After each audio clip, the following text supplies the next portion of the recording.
bagaimana untuk memasuki Google Classroom yang disediakan oleh Kementerian Pelajaran Malaysia. Okay, ada link-link yang diberi.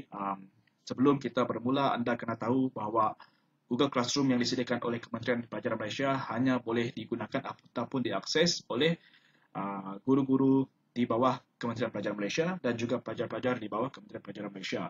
Jadi, kalau anda di bawah Kementerian Pelajaran Malaysia, anda akan diberikan satu ID khusus untuk membolehkan anda login ke dalam Google Classroom. Jadi, ID itu perlu untuk masuk, dan kalau anda belum memperoleh ID, anda boleh menghubungi guru Bestari ataupun guru penyelaras Bestari ataupun guru penyelaras Google Classroom anda di sekolah anda lah.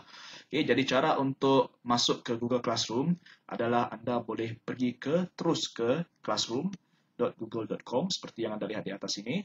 Okay, dan anda login. Okay, ID untuk Kementerian Pelajaran Malaysia akan berakhir dengan moi-dl.edu.my. Okay, dan di depan dia ini seperti yang saya punya adalah kod-kod ID anda yang memangnya agak sukar untuk diingati lah, mengambil masa untuk diingati sebab dia bukan satu ayat ataupun nama seperti yang biasa kita gunakan.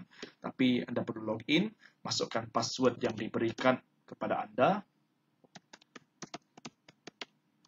Okay, dan tekan next. Okay. Selepas anda masuk, anda akan dibawa kepada satu paparan Google Classroom untuk kelas-kelas pilihan anda. Okay, seperti di sekolah saya mengajar 4 kelas. Jadi kelas ini akan sudah disediakan oleh guru penyelaras Bestari sekolah saya. Jadi pelajar-pelajar yang masuk ke sini, saya diberitahu bahawa untuk pelajar tingkatan 1, Google ID mereka belum diberi lagi. Tapi untuk kelas tingkatan 2 sehingga tingkatan 5, Google ID mereka sudah diberikan dan mereka boleh login. Okay, jadi untuk sekolah saya, kita tidak memaksa pelajar masuk ke Google Classroom sebab kita tahu kekayaan internet di Sarawak ini tidaklah begitu bagus. Okay, tetapi untuk pelajar-pelajar yang ada kemudahan internet, mereka sememangnya aktif dalam Google Classroom ini.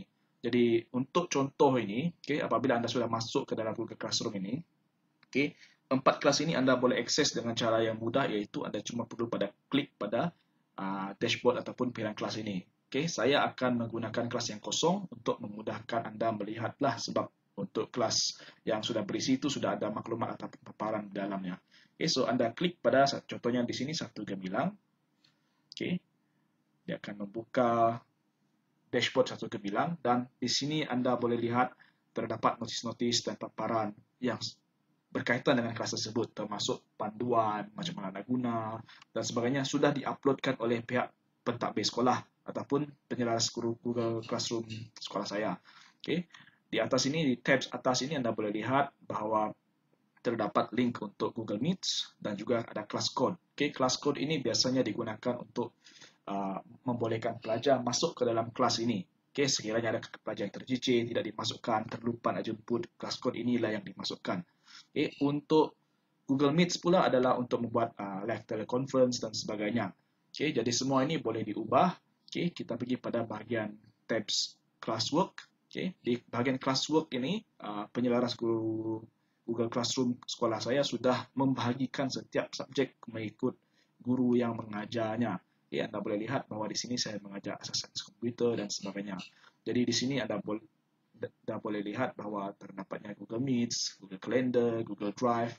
Okay, Google Class Drive ini adalah penting di mana di sinilah kita akan meletak bahan-bahan yang berkaitan untuk kelas tersebut. Okay, semuanya dikongsi dalam satu drive yang besar. Okay, Google Calendar ini digunakan untuk merancang kelas-kelas akan datang dan Google Meet adalah untuk video conferencing. Okay, boleh dilakukan dengan semua ahli dalam kelas tersebut. Okay, untuk people pula adalah senarai orang-orang yang berada dalam kelas. Okay, seperti yang dilihat, pelajar belum ditambah tetapi guru-guru sudah ditambah. Okay, dan di sini anda boleh lihat senarai grade-grade untuk pelajar-pelajar yang memasuki kelas tersebut. Okay, jadi sebenarnya tidak susah untuk memasuki Google Classroom. Jadi jikalau anda ada masalah, anda boleh menghubungi saya. Saya akan letakkan informasi saya di bagian komen. Dan sebagai tambahan, untuk membuat quiz dan sebagainya, kita boleh klik pada create dan ada assignment, quiz assignments, questions, material, views, post dan topik. Ini adalah bahan-bahan yang boleh dibuat dalam Google Classroom. Ini saya akan masuk secara perlahan-lahan lah, menggunakan video akan datang supaya saya boleh pisahkan video ini dengan sesuai lah. Okey, jadi untuk mengubah